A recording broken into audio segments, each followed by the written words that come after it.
Okay, so these are the tools you're going to need for this job. You are going to need some pliers to take off the hose clamps and remove some hoses. You're going to need some sockets, a 10 mil and 12 mil, and then you're going to need some extensions and some ratchets. Now, what's very important in this is that the 12 socket will be used to remove a bracket, so that's not a problem.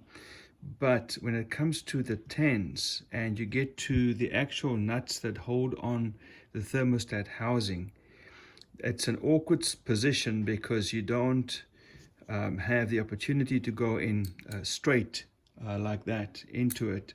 You have to go at an angle. And so you have two choices. You can either go with a 1/4 inch set, and then you use an adapter to go into your 10 mil socket, and you'll go in at an angle like that. Or you can use a 3/8 inch socket and then go in at an angle like that. But here's the problem. If you use this setup, you won't be able to get in because you don't have enough space to use this. If you look at the difference between your 1/4 inch and your 3/8, you'll see there that we have quite a bit of difference in how far they reach. So the 1/4 inch will make it, the 3/8 won't. This is too long to get in there.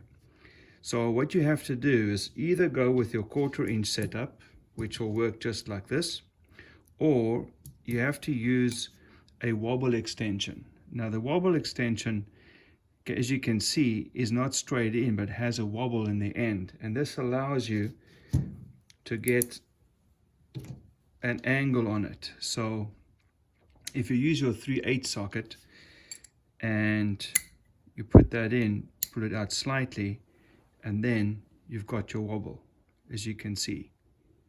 So that flex right there is what helps you to get in and to get at those nuts that hold the thermostat housing. So if you have a wobble extension, you can use a 3/8 setup and you'll be fine. If you don't have it, you only have a straight one going in like that, this won't work for you. But 1/4 inch does work as well. So what I did in this job is I did use the wobble extension, and I was able to get in and get this done. The parts that you'll need for this job is a new thermostat and a seal. I always like to get a new seal because the thermostat's going to last for a very long time, so the seal will last a long time too. It's not that expensive, and you know that it's going to seal properly and it won't leak. One more thing to know is that you should always try and get a genuine part when you get a thermostat. So for this Toyota Sienna, I got one from Toyota. I've tried some knockoff ones in the past, but they don't seem to open at the right temperature, and you always end up with problems. So I've learned my lesson. I just go for the genuine part when you go for a thermostat. And then what you want to do with the seal, you'll see here that it has an opening right in the center, which is going to go over this edge right here. So you want to get this sealed up before you install it. You can't go wrong with this. It's the same either way, so it doesn't matter which side is which. Make sure it fits properly, and then make a note of that little breather hose up there. There's a, as you can see, a little ding-a-ling there that you're going to, when you install this, you'll have to note the orientation of that. Normally it's about 11 or 12 o'clock position. We'll see once we get in there, but that's very important, that the orientation of your thermostat will be exactly in the right way, so that that breather hole can do the job it needs to do. The first thing is what I'm going to do is just take off the negative of the battery, and for me that's an 11.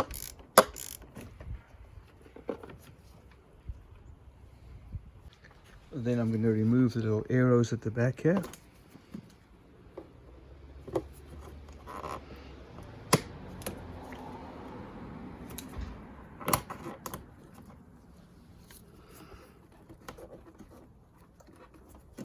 It just pulls right off.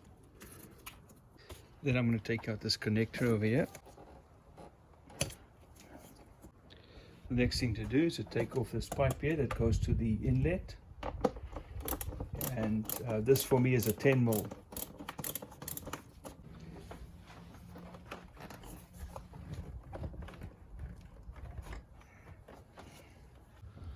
Then the whole box is just going to lift up.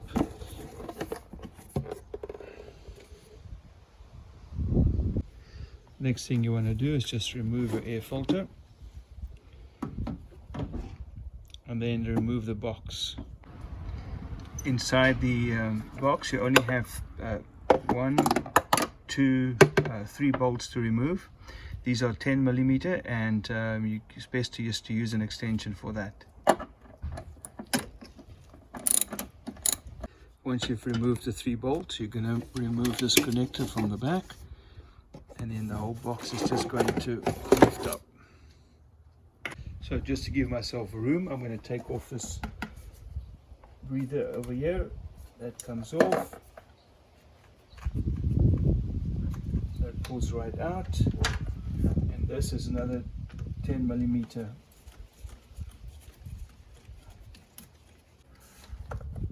And it slides off just like that.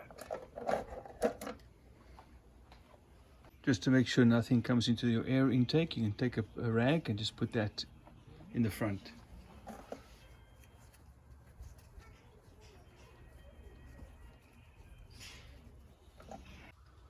So now that we've got more space, we see that the thermostat is coming into view.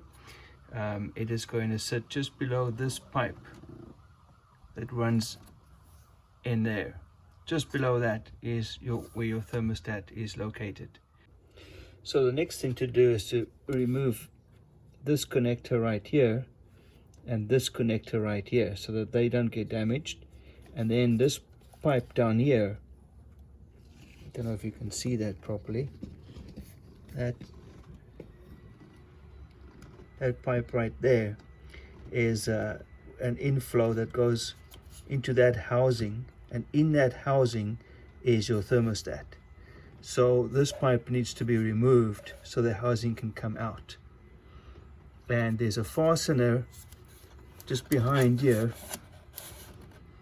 hiding over here, just behind that. So that fastener needs to be removed so that that pipe can move, so that it can come out of that housing. So we'll just clip this one out. I'm going to remove this whole connector so you can see better what's going on.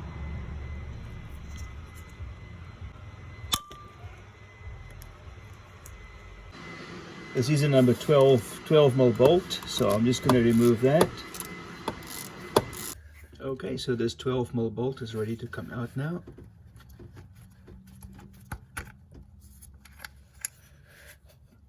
And this means that our bracket can move, and that pipe down there can move as well. I'm going to take this pipe off. This is looks like a coolant hose. I'm just going to take this off to give you a better visual of what's happening down there.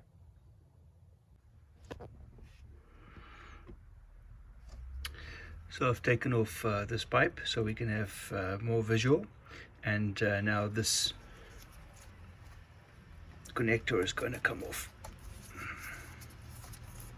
Okay, so now these nuts are clearly in view. This is the nut in the top. It's easy to get to. That second one is right there. That's a little bit harder to get to. And the third one is straight below this one. If you think of a triangle, this is the top of the triangle, and then the base is along that one right there, and the one down here. So you'll be able to feel it even if you can't see it. The difficult one to get to is the one right there at the back, because there's a hindrance right there that you can't get through. So you can't get a straight extension on it there. The two ways that I've tried, the first way is to use a 1/4 inch with a swivel head. The 1/4 inch is so small, and the swivel head is for the 1/4 inch is so small as well, that you have enough space for that to operate before you hit this part over here. If you try a 3/8, it's not going to work for you, because you don't have enough space to get in there. I'm going to try one more thing. I'm going to see if I can do it with a wobble extension, and let you know. As you can see, a 10mm socket with a wobble extension is able to loosen that nut right there, bringing it right out. So the bottom nut, I'm reaching with a long extension as well, going straight in, and maybe you can see it. There you can see the socket reach the bottom one. You can see the top nut in focus right now on your right, and then down there you'll see the bottom one, which I can reach now with this extension. So I'm going to take off the bottom one as well, and then I'll do the top one last. So now I'm back here at the top nut. Just to let you know, I grabbed that bottom nut with a magnet because I couldn't get my hand in there.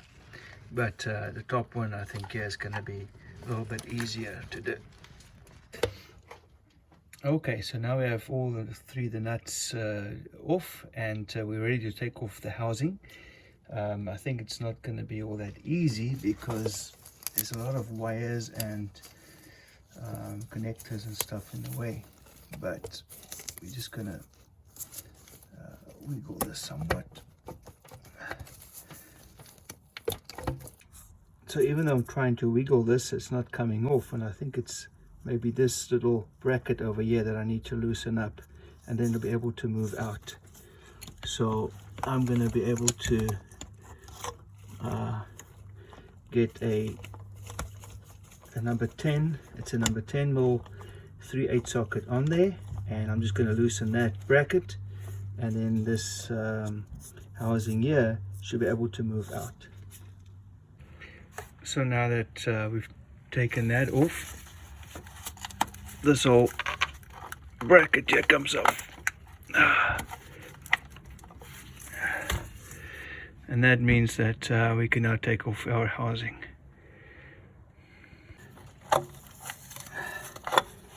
There we go. That's the best that I can do. Move the housing out of the way like that. As you can see down there, I'm touching the thermostat. You can see the orientation, how it goes in, and you can also see that there's the little breather pin in the 11 o'clock position right up there. So we know how it's supposed to go in. Unfortunately, I can't get you any closer, because I have to remove more stuff if I want to take the housing out the way completely. But with the housing pulled back, you can see there you go. You can see the thermostat, and you see the orientation. And now you just pull that right out, and you push in the new one in the same orientation that you see that one right there. So now that I have it out, I can show you the orientation. This side goes into the engine block, and this goes out, shows to the outside. And as we said, it was in this orientation right here, so that you have this little breather hole there in the 11 o'clock position. So this is the way you want to put the new one in, exactly the same way. And then you're going to fasten it up and I don't know if you want to torque it. If you know the torque specs, you can do that. Otherwise, just make it snug, but don't over tighten it. It's only a 10 mil little nut that goes on there. So that's the game plan then, is to insert the new one, tighten it all up, and then put back the air filter and its box, and connect everything up again. After that, it's refill with coolant and then bleed, and I'll show you that in another video. Thanks for watching, and good luck with your thermostat replacement.